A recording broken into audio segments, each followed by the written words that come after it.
Back to the channel, guys. My name is Gene. This is my good buddy Sam Jackson. You are watching NHL Aftermath for October the 29th, 2023. Can you believe it? We are 18 episodes into this fun little thing that we do there, Sammy.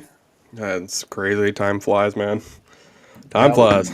We did it shortly, I think just shortly after Vegas won the cup, and we've been going pretty strong since. So right on. We'll have to have our 25th episode anniversary here. Do something fun for that. Yeah. Anyway, lots to talk about on the channel today. Yeah, quite a bit to talk about. And I just popped up the wrong graphic there. 1 second. Okay, that's the one. It's way at the bottom for some silly reason, my little ticker of what we're going to be talking about. Anyway, Sam, before we dive into that, there is some news stories that I did not have graphics ready for this and all that kind of stuff.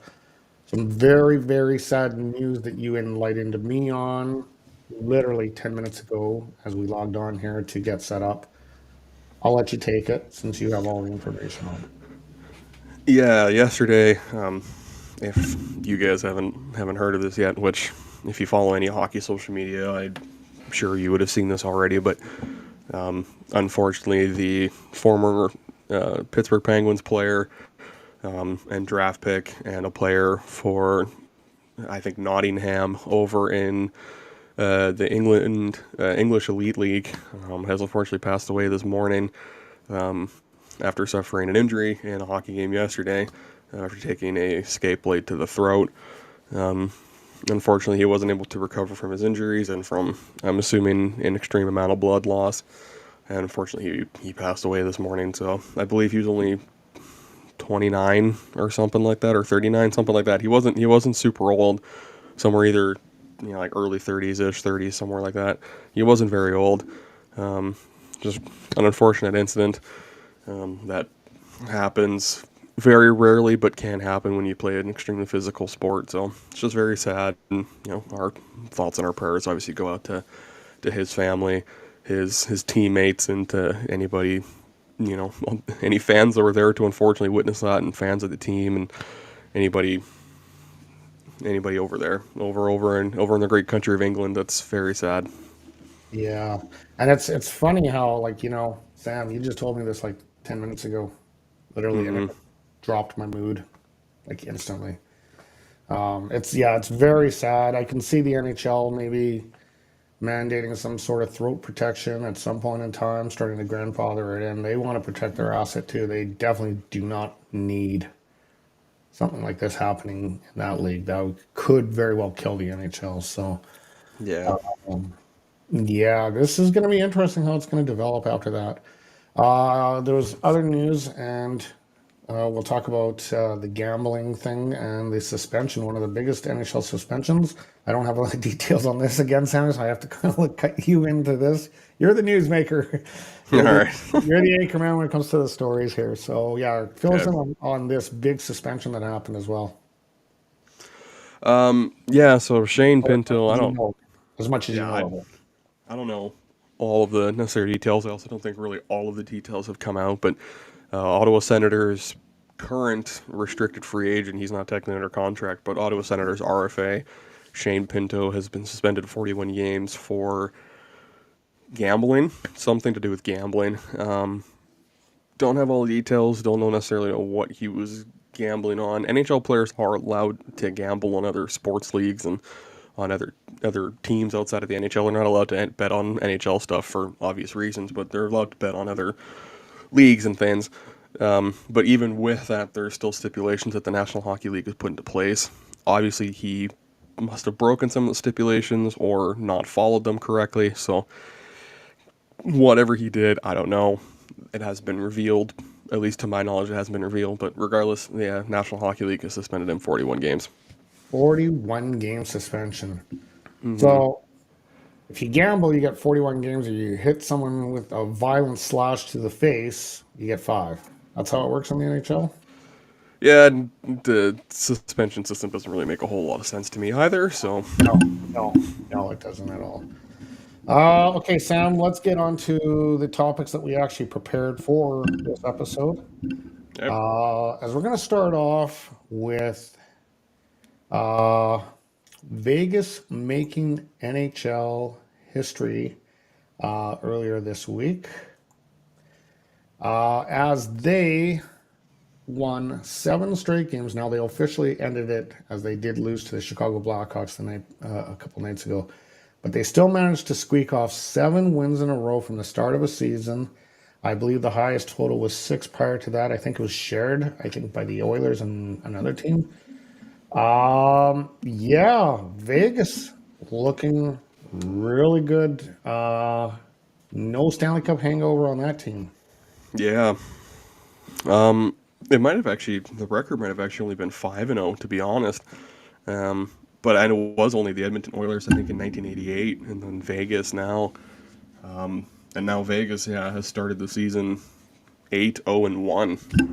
They had a big win last night again, and so they're 8-0-1 to start the season. So they've won 8 of 9 games, and they've had a possible, 16, possible 17 out of 18 points to start the season. Like just crazy, just absolutely crazy numbers to start the season. Not something I expected. I don't know if it was something really a lot of people expected. Everyone obviously, of course, expected them to be good, but there's a lot of stuff I'm not expecting in this particular season. A lot of weird stuff going on.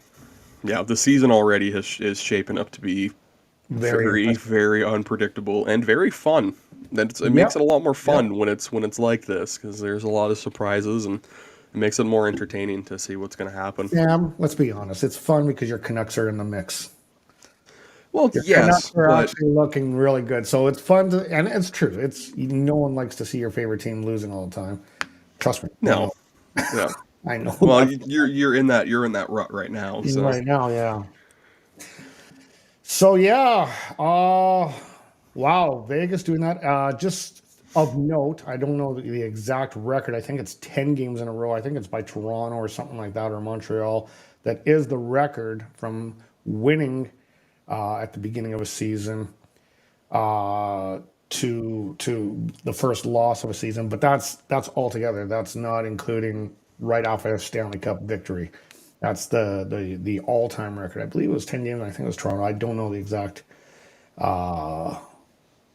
record on it. I should look it up. But yeah, wow, Vegas flying by, really making, really sounding like a team that wants to do a repeat for sure. yep. For sure. Okay, let's move on here. As we're going to talk about, I believe, oops, I jumped to that one. We're having hiccups again, Sammy. It's all right. Oh, that's why. Okay. I forgot. This is a slide that I got going. Winnipeg, hockey in Winnipeg, Sammy. What the hell is going on there for a team that was so happy to get their team back? Just the other night, they had something like 11,000 people in attendance for a team that literally, when they came back, sold out 2 years worth of season tickets in a matter of minutes. Mm-hmm. Why do they have such, I don't want to say it, I was going to say emo fan base that just give up on the team right away? Because this is the only Canadian team that I think does it. I think Edmonton's loyal, Vancouver's loyal, Calgary's loyal, Ottawa might be one of those teams. Montreal has always been loyal. Toronto has always been loyal. Why do these teams just give up as soon as the team starts Like I know, look, I know ticket prices are expensive, and people want. If you're going to spend that kind of money, you want to see good product, right? I get that. I totally get that. But come on, man, you can't just give up 11,000. I was like, I don't know. I was actually quite shocked considering it was Winnipeg. Like Canadian markets love their hockey. Yeah, look, I don't think it's a matter of fans giving up on the team, and I don't think it's a matter of they don't want to support them because the product isn't as good as it has been. I think if anything, like with the re-signing of Hellebuck and Scheifele, I think management and ownership has shown that they believe in this team and they want this team to still be good for an extended period of time, and I think they can be. The right pieces, right moves, etc.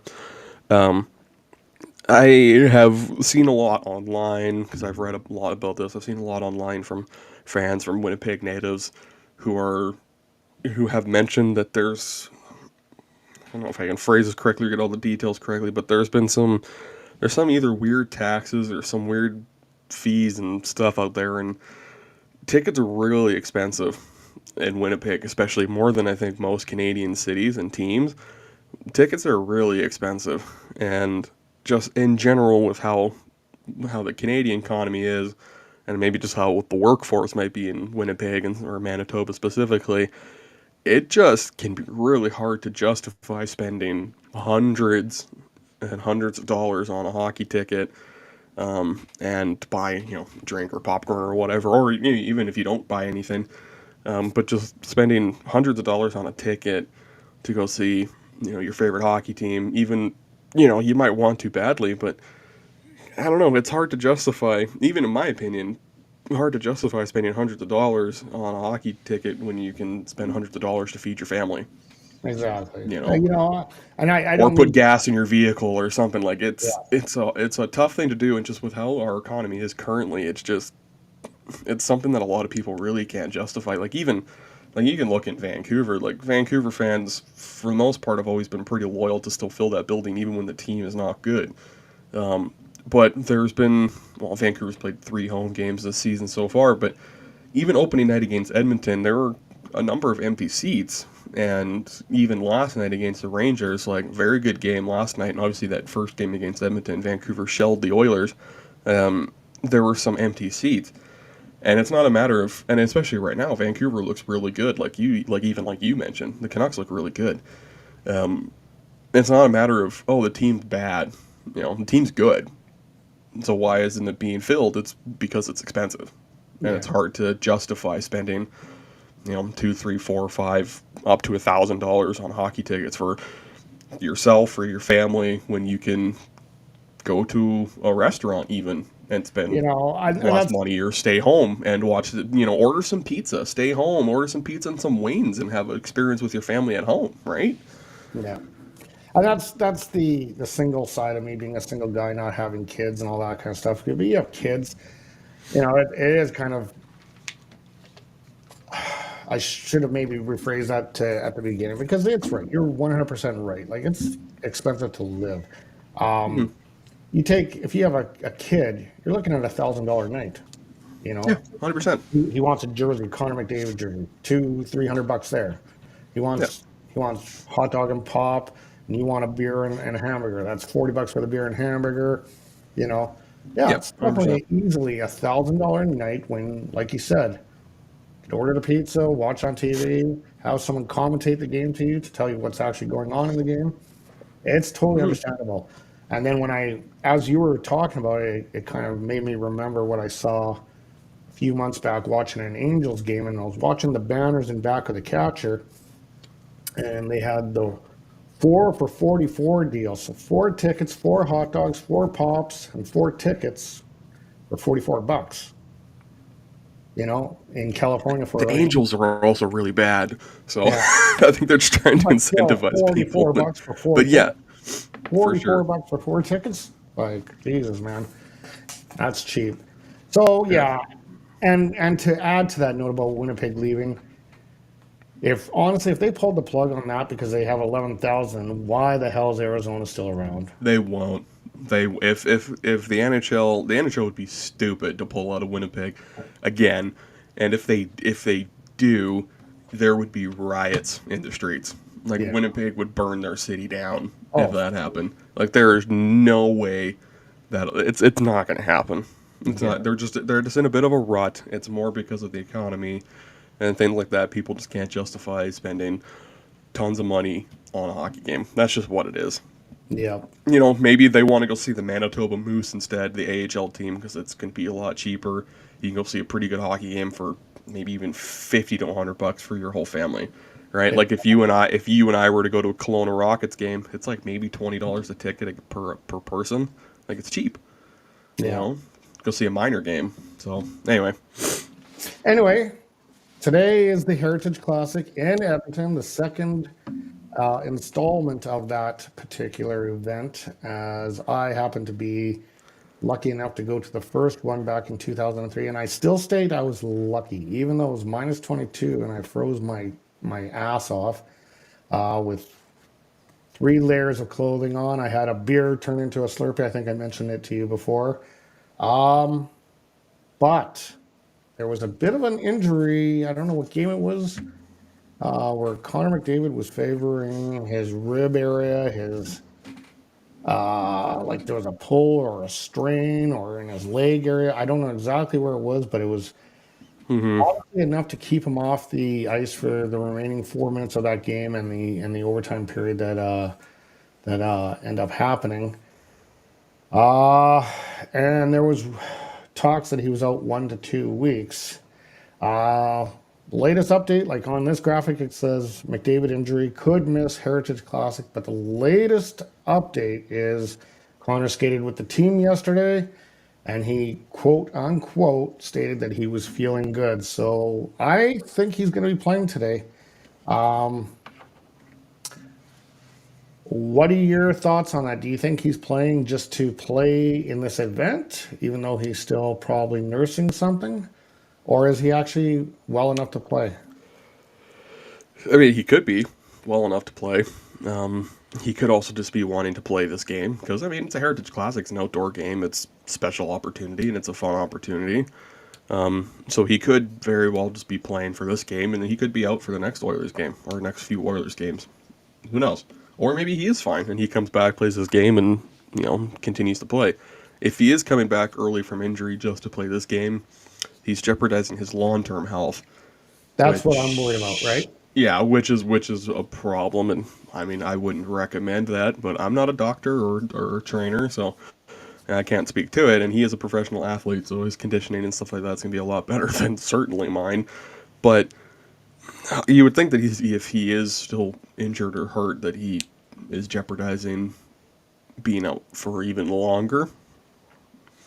So I'd be nervous about that as an Oilers fan. Yeah. Yeah, me too. Me too. Um, I just hope that he's not doing this just it's a tough one because he's the marquee. He is the best player in the world, right? Mm-hmm. And to have him missing that event is massive. Totally, totally, totally massive. Um, yeah, we'll see. Let's get into the standings here, Sam, of what we are seeing here. Um, let me just pull that up. Okay, so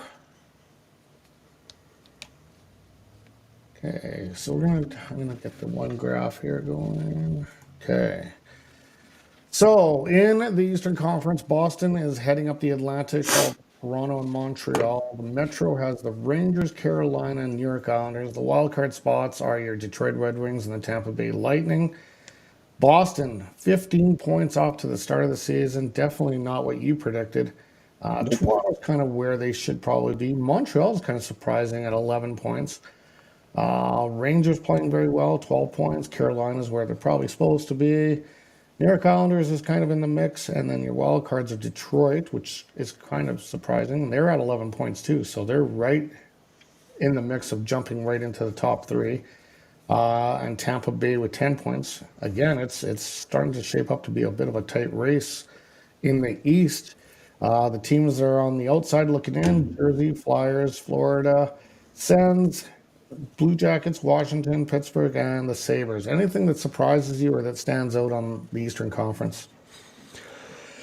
I don't know. There's nothing honestly really surprising. I mean, if anything, I'd say maybe surprising is Pittsburgh and Buffalo being so low right now. I don't expect that to last. I do still expect and think that Pittsburgh and Buffalo will both be playoff teams, in my opinion. I still think that they'll both jump up there because I think Montreal is going to fall out. I think that is probably to be expected. They're having a good start to the season, but I do not think they'll sustain that. I could be wrong. Again, I picked Boston to be like 22nd, so who am I to talk, right? But I do expect Montreal to fall out, and then probably Tampa, or I guess maybe even Detroit can jump into that third spot. I don't know. Buffalo can move up. I believe in the Sabres. I do. They're just not playing very well right now, but that can change. Pittsburgh, kind of the same thing. I would expect them to bump up and to be better. The Islanders, I do expect them to fall out of that third spot, and I do expect New Jersey to get in there and be third, second, or first. The Devils are a really good team, so they're not going to be out of that picture for too long.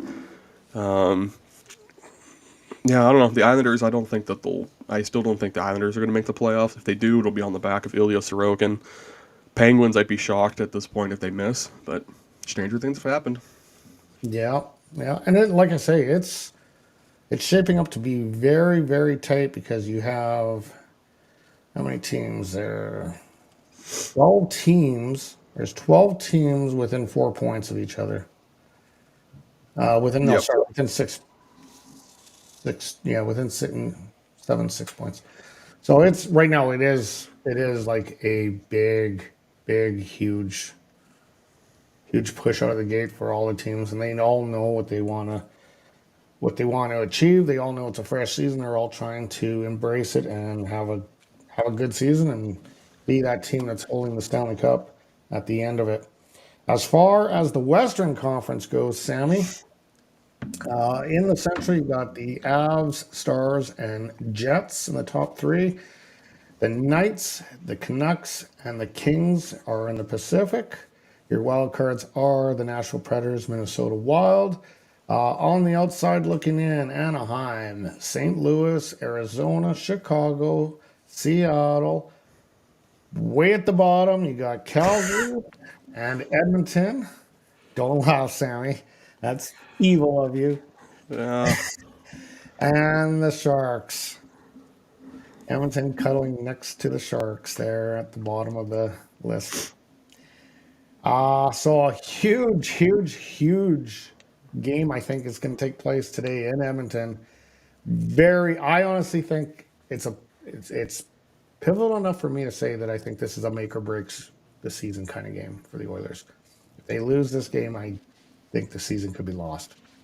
Well, I know there's still lots of time left, but this is just one of those ones. This is a dagger in the heart of the city of Edmonton to lose this in this event as well with well, this with the way they started. Your thoughts? the thing is with Edmonton, if they lose this game, they're 5 games below 500. That's bad.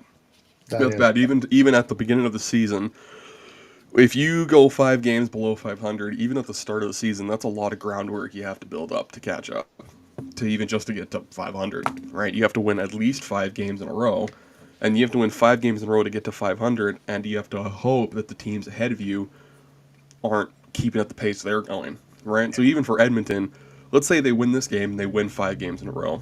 Okay, cool, great, congratulations, well, sorry, 4 games in a row from this game. You get to 500. Cool, great. But what is LA, Vancouver, and Vegas doing? Right, in order for Edmonton to get into a Pacific and a divisional spot, or even a wild card spot. Right now, Nashville and Minnesota are 500 teams, so Edmonton, if they win 4 in a row, might be able to catch them. But who's to say Nashville and Minnesota don't win 4 in a row, right? Or Edmonton to get into a divisional spot. The way Vegas is going, there's no they're shot in not hell doing a that whole lot Edmonton. of losing There's at all.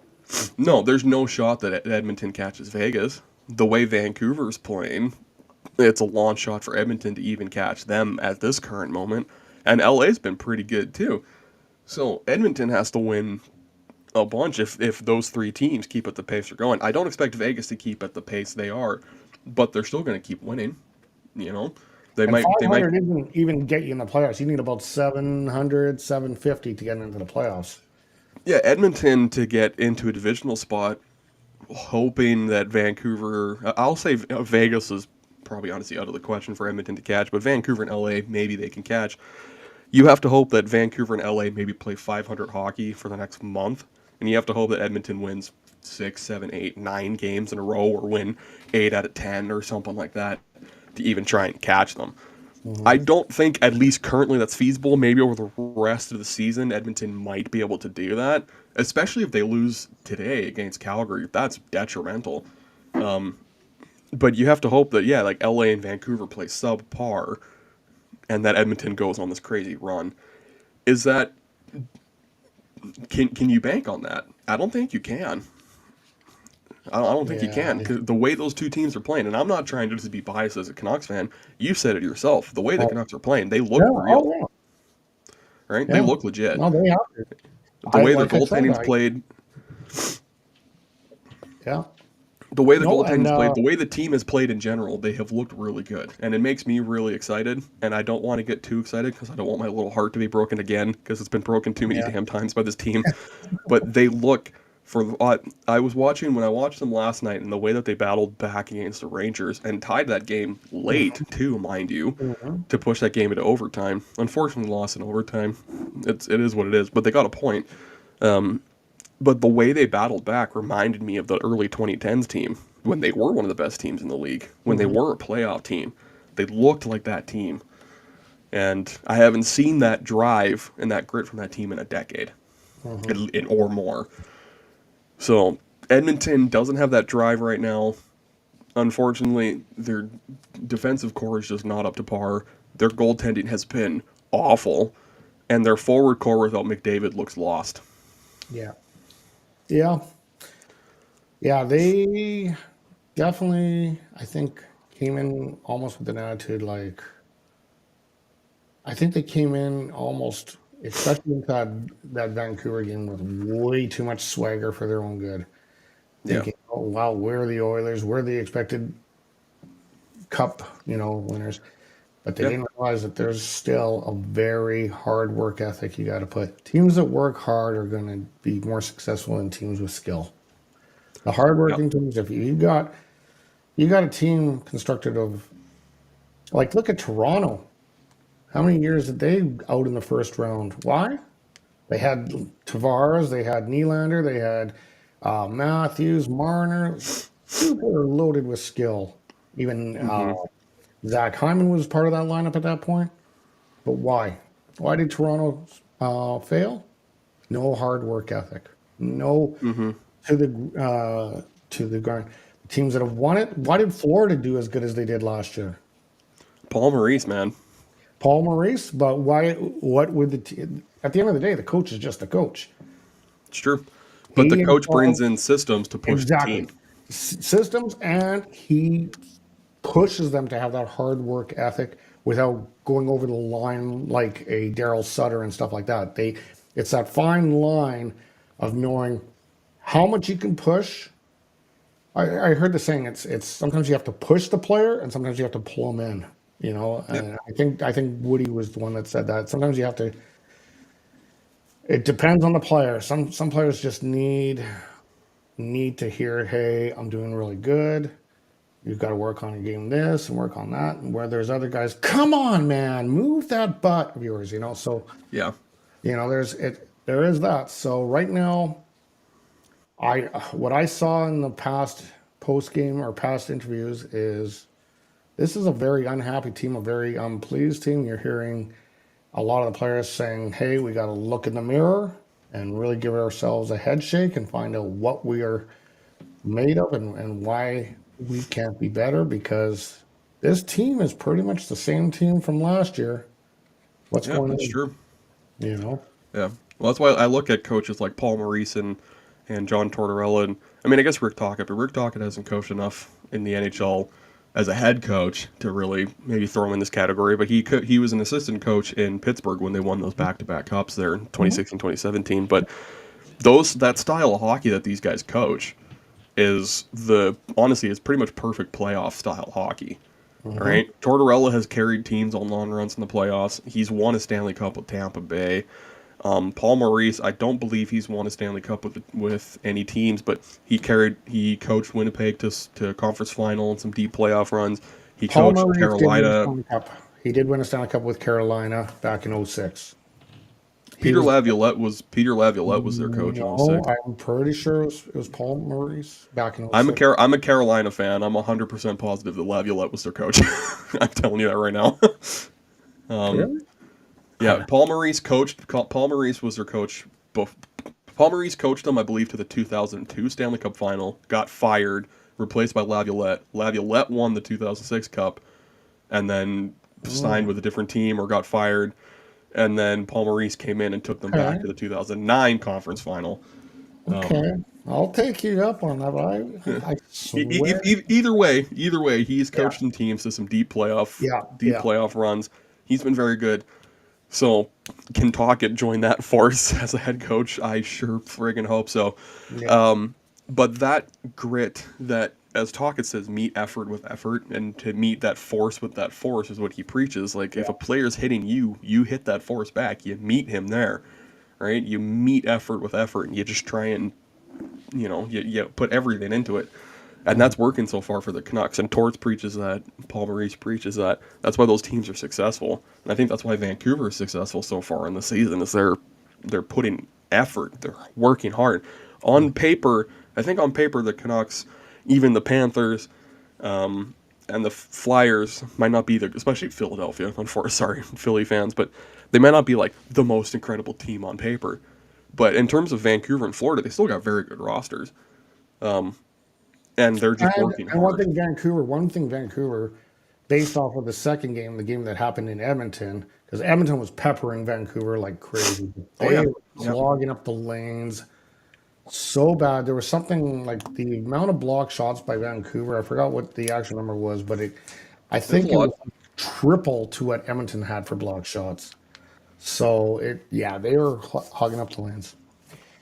So yeah, anyway, Sammy, let's move on to, and unfortunately I didn't do the graphic for this, so we're just gonna show our lovely faces throughout this. That's fine.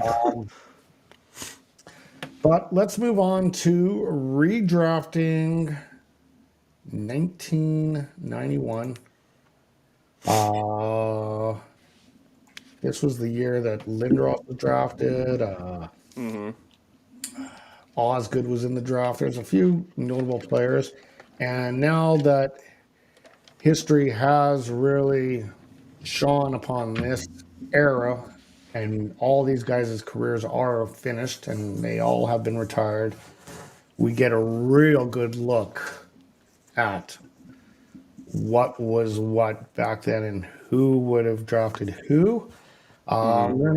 Because I forgot the graphic, I had a similar graphic as last time. I'm pulling up the website here right now. So, number one was Eric Lindros to the Quebec Nordiques. Number two was Pat Falloon to the San Jose Sharks. Number three was Scott Niederbart to the from the New Jersey, or by the New Jersey Devils, and it was actually a trade from Toronto that got him that pick. Scott Lachance for the New York Islanders, Aaron Ward for the Winnipeg Jets, Peter Forsberg for the Philadelphia Flyers, Alex Stojanov for the Vancouver Canucks, Richard Maffichuk for the Minnesota North Stars, Patrick Poulin for the Hartford Whalers, and Martin Lapointe for the Detroit Red Wings. That's who topped off your top 10. Sammy, start us off with your 10th overall. Okay, now I will also preface that I was not alive to see this draft. And for most of these guys' careers, at least I don't have any memories of a lot of these guys' careers, but some of them I did get to see play. And so a lot of my opinions on this is going off of highlights that I've seen and just looking up stats of these guys. And so we'll see how different our lists are. But Okay. anyway, at 10, I have for the Detroit Red Wings. Funny enough, was a Detroit Red Wing, but I chose Chris Osgood for 10th. Sammy, I think you're off to a good start because that's exactly who I got for 10th. Hey, And that's there we go. That's pretty good considering this is the 10th overall and we're already aligning. I picked him.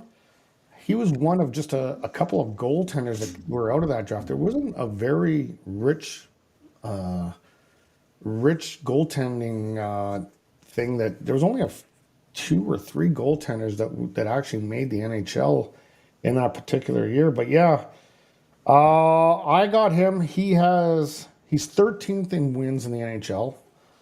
He ended his career with a 905 save percentage and 3 Stanley Cups with the Red Wings. So yeah, I agree, man. And I'm going to preface that I did this in about half an hour this morning because I was trying to get everything all lined up for this channel and I forgot to do it. And that's why I don't even have the graphics. So yeah, I agree with you there. Chris Oswald. 9th, Sammy.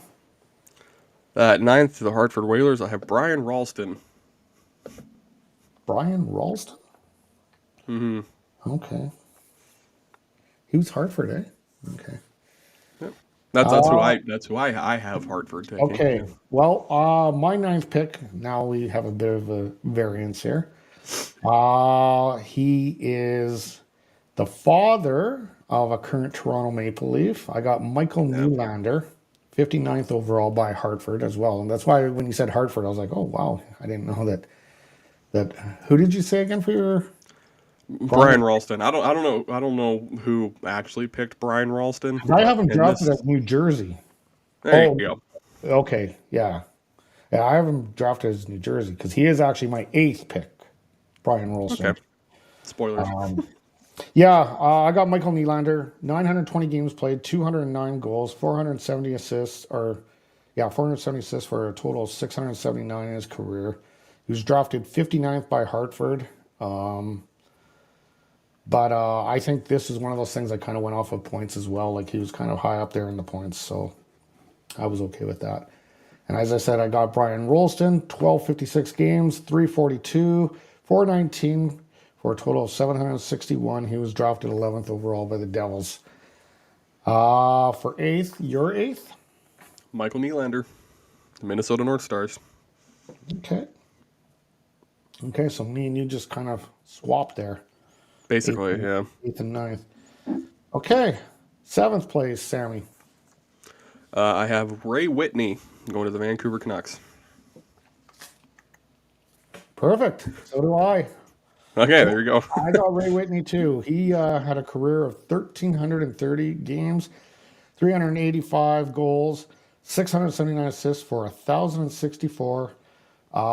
He was actually the point leader of this draft. If you look at all the points and all the players, he was the point leader compared to all the other guys that were drafted in there. That was number 7 for you? Yep. 7 for me. Okay, so number 6, Sammy. To the Philadelphia Flyers, I have Ziggy Palffy. Jesus. We're really in a line. Like, Okay. yeah, that's who I got too. In your calendars, he was drafted 126 overall, 684 games played, 329 goals, 384 assists, 713 points altogether. And yeah, unfortunately, he had a pretty short career, only 684. I would have liked to have seen a little bit more out of him. But yeah, that's the way she rolls sometimes. You're number 5. Number 5, I really wanted to give this guy to Vancouver just because he played on Vancouver, but alas, I gave him to the Winnipeg Jets, and that's Marcus Naslund. Well, I better because I'll show you everything there if I do that. Again, I'm in total agreement. Okay. 16th overall by the Pittsburgh Penguins. 1,100, 117 games played, 395 goals, 474 assists for 869. And I do fondly remember him as a Canuck. He was probably one of the best captains that team has had. I mean, if you really go down the history, there's Smeal, there's Linden, and was Burry ever a captain? No, he wasn't for Vancouver. But there was definitely, Luongo, but he was a leader for sure. Luongo, yeah, he was. And I remember Luongo, Henrik Sedin. I remember one thing that stood out after watching a Canucks game when he was playing and they were on a bad losing streak. And after the game or something like that, he actually got the PA announcer, took the microphone, and he had a conversation with the audience saying, "Hey, we're going to be better. Stick with us," and blah blah blah. And I thought, wow, that's what a captain's supposed to do. That's what a leader is, Mm-hmm. and it was quite impressive. Right after the game, he goes, "Thank you for supporting us. We're going to be better for you. I apologize for how we've been playing." You know, and that was pretty cool. That was really cool. So we're down to four. Who do you got for fourth? And fourth, New York Islanders, I have Alexei Kovalev.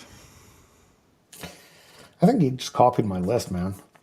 I I did this at 11 o'clock last night. You did this morning. We haven't talked since then. So Hey, I think we might be like the only one we had is Brian Rolston and Michael Nylander swapping, and that's just a swap. But yeah, I have Kovalev there, 15th overall by the Rangers, 13-16 for games, 433 or 430 goals, 599 assists for 1,029. He was second overall in points, and was he not a? Am I thinking? Is this the defenseman Alexei Kovalev? No, couldn't have been. I don't know. I don't know. But I do remember him. He has that one stunning. I think he did the Forsberg move in on a Oh, move. maybe. I think it was on a shootout, and everyone was just jaw dropped that he actually did that. Okay, do you have Scott Niedermayer in third? I don't. You don't. No. Okay, okay. It changes there. Wow, see, that's what I had to do. I had to actually mention my third before just to kind of change the gravity. Yes, I have Scott Niedermayer, 1263 games,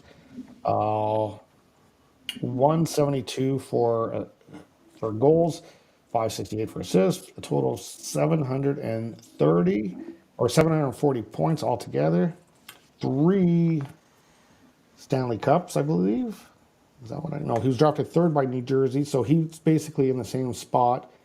I think he has two Stanley Cups though. Who's your third? I'm just trying to think of Niedermayer's Cups. He won one with Anaheim, and then he won. Did he win all three with New Jersey though? In '95, I don't know. 2000, 2003. Yeah, because the number here is his draft order. I didn't write down how many cups he has. I think he has four, if my memory serves me correct. So I think he Oh, won all all right. three with New Jersey, and then he won one with Anaheim. So I think he has four, Yeah, if my could be. memory serves me correct. Could be. I But didn't actually look up that number though, but you could very well be right. And now it's going to give me something to think about and maybe look up after the episode. anyway, my third is actually Eric Lindros. Okay. Yeah, I just obviously very good player still, but just because of his some concussion problems and injury problems, his career didn't pan out as much as he could have and to the potential that he could have. So I have him in third. Yeah, and I have him in second. 760 games played, 372, 493 for a total of 865. He was drafted number one by Quebec, a very controversial draft pick. And Mm-hmm. immediately Mm-hmm. told him, "I will never play for your team. Trade me." And he was traded to Philadelphia. That trade brought in. Um, that trade brought in I think it brought in Ron Hextall, Peter Peter Forsberg. Forsberg. Yeah, Yeah. which also killed a province the very next year Yeah. when the Quebec Nordiques move to Colorado and win a Stanley Cup in Colorado the very next year. That's an ouch. That's a big ouch. That would have been like if they did, because there was a time that the Oilers were potentially there was the campaign Save the Oil Save, SOS, Save Oilers Save or whatever, and then we almost lost the Oilers back in the early 90s, I want to say. And yeah, if I would have lost the Oilers and then they went on to say Arizona, I think was probably one of those teams at that time because they picked up the Jets and all that, and they won a Stanley Cup. That's a kick. That's a hard kick in the gut to swallow. To have your team actually win the Stanley Cup in a different city the very next year. Which brings me back to Peter Forsberg, as he was my number one overall. 708 games played, 430 assists, 599 or 430 goals, 599 assists, for a total of 1,029. He was drafted 6th overall by the Flyers. 2 Stanley Cups. Historic team with Joe Sakic, Adam Foote, Patrick Roy, Milan Hayduk, Milan Hayduk. Yeah, what a team that was. What a team. Ray Bourque. Ray Bourque, yes. Yes, for one of those cups anyway. Yeah. Yeah, I'm assuming that's who you have for your first.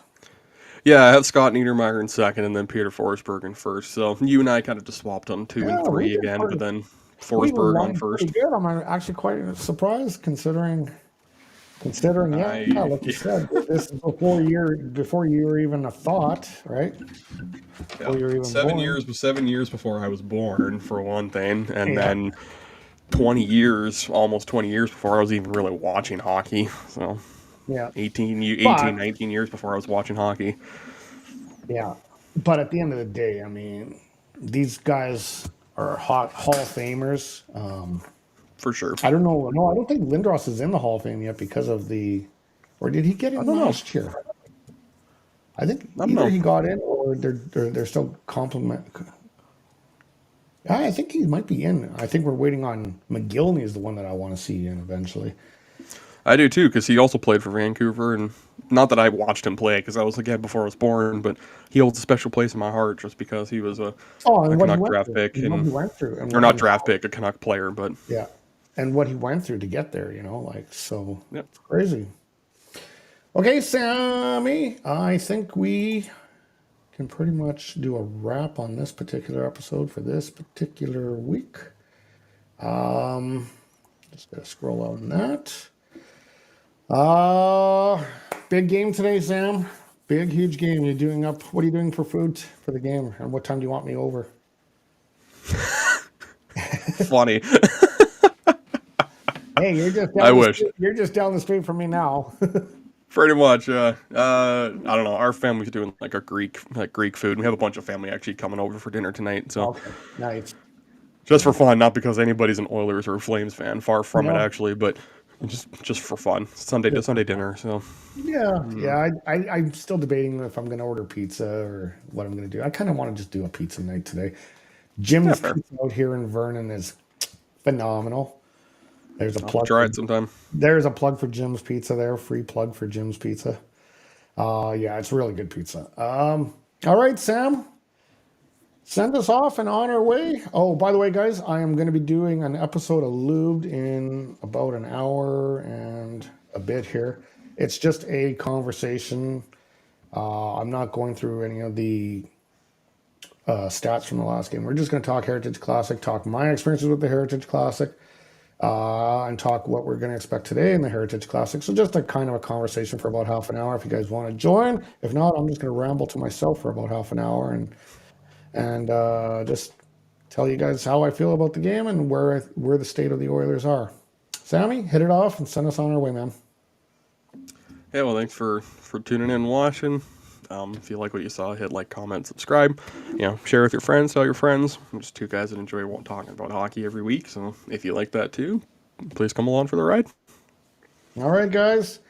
We will see you next Saturday. Hopefully, everything is all fluent. We try to be on always at Saturday around 6 or actually we're going to try to make it more in the afternoon. So it's just a matter of me getting my homework done beforehand. I have a lot to do on Saturday mornings, but if I can get all my stats and all my news stories up before that, then we can go ahead. All right, guys, we will see you soon. Enjoy the Heritage Classic. Go Oil, go. All right, guys, have a good one.